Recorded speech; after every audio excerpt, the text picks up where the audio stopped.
तो hello guys, मेरा नाम है सागर। तो मरमेड की इस एपिसोड की स्टार्टिंग में हमें दिखाया जाता है अकेले घर में नहीं जाना चाहता। वो काफ़ी ठंडा लगता है जब वहाँ पर तुम नहीं होती हो। तो शैंगवांग अपना हाथ पीछे ले लेती है और कहती है, तुम ठंड की बात कर रहे हो जबकि रूम टेम्परेचर लगभग 38 डिग्री है। जुनजिन एक लंबी सांस लेता है और कहता है, मैं इन सारी चीज़ों से थक चुका हूँ। आखिर मेरी पुरानी बीमारी वापस क्यों नहीं आती? अगर वो मेरे पास रहती, मतलब वो बीमारी, तो मेरी लिटिल गर्लफ्रेंड हमेशा मेरे बारे में बात करती, मेरी देखभाल करती, यहाँ तक कि वो मेरा पिलो भी बनना चाहेंगी उन रातों में। लेकिन अब जबकि मैं ठीक हो चुका हूँ तो ये सारी चीज़ें बदल चुकी है। वो मेरी बिल्कुल भी परवाह नहीं करती। एक आदमी होना सच में बहुत बड़ा मेहनत वाला काम है। वो बीमार नहीं होता जब उसे बीमार होना चाहिए।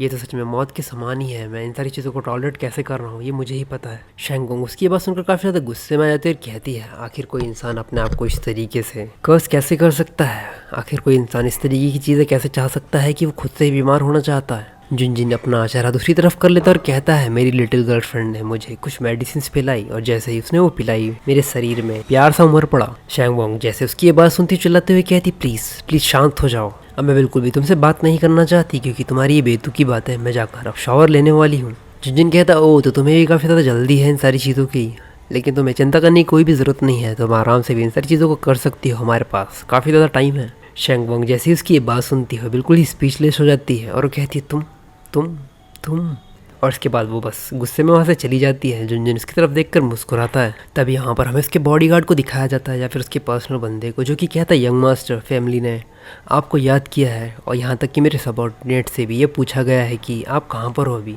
जुनजुन कहता है, मैं उन्हें बिल्कुल भी नहीं सुनना चाहता। वो सच में वो काफ़ी ज़्यादा नॉइजी होते हैं। मैं इन सारी चीज़ों से अभी दूर ही रहना चाहता हूँ। वो बंदा कहता, वाइस प्रेसिडेंट ने आपको उतना ज़्यादा टाइम नहीं दिया है और अगर आप मिस शाह से शादी करने के लिए तैयार नहीं होते तो बहुत जल्द ही कोर्ट का वो नोटिस आपके पास आ जाएगा। और इसके अलावा अगर ये सारी चीज़ें होती हैं, अगर वो समय आ ही जाता है तो मिस्टर टिंग की जो क्वालिफिकेशंस है इलेक्शन में जाने की, वो भी कैंसिल हो जाएगी। आपको इस चीज़ के बारे में सोचना होगा कि आप इन सारी चीज़ों से डील कैसे करने वाले हो।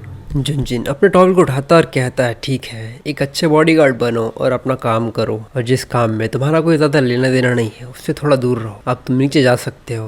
वो कहता है, ठीक है सर। इसके बाद वहाँ से चली जाता है। जुनजिन भी आगे बढ़ता है और जाकर दरवाज़ा खोलता है। जैसे ही वो दरवाज़ा खोलता है हमें दिखाया जाता है शैंगवांग को उसके सामने ही होती है और अपने टॉवल से अपने आप को ढक कर रखा होता है उसने। जैसे ही वो उसे देखता है वो शर्माना शुरू कर देती है। जुनजिन भी एकदम से उसे इस तरीके से देखकर शर्मा जाता है। शैंगवांग जल्दी से दरवाज़ा बंद करती है। जुनजिन सामने की तरफ देखकर मुस्कुराते अपने मन में कहता है, तो इसका मतलब ये है कि वो एक ही समय पर मुस्कुराती भी है, शर्माती भी है, सब कुछ। तो ये एपिसोड यहीं तक। अगर आपको ये एपिसोड पसंद आया हो तो प्लीज़ लाइक और कमेंट करके ज़रूर बताना कि आपको ये एपिसोड कैसा लगा। और अगर आप चाहते हो कि मैं इसी प्रकार के और भी बढ़िया बढ़िया एक्सप्लेनेशन लाऊं तो चैनल को सब्सक्राइब करना मत भूलना।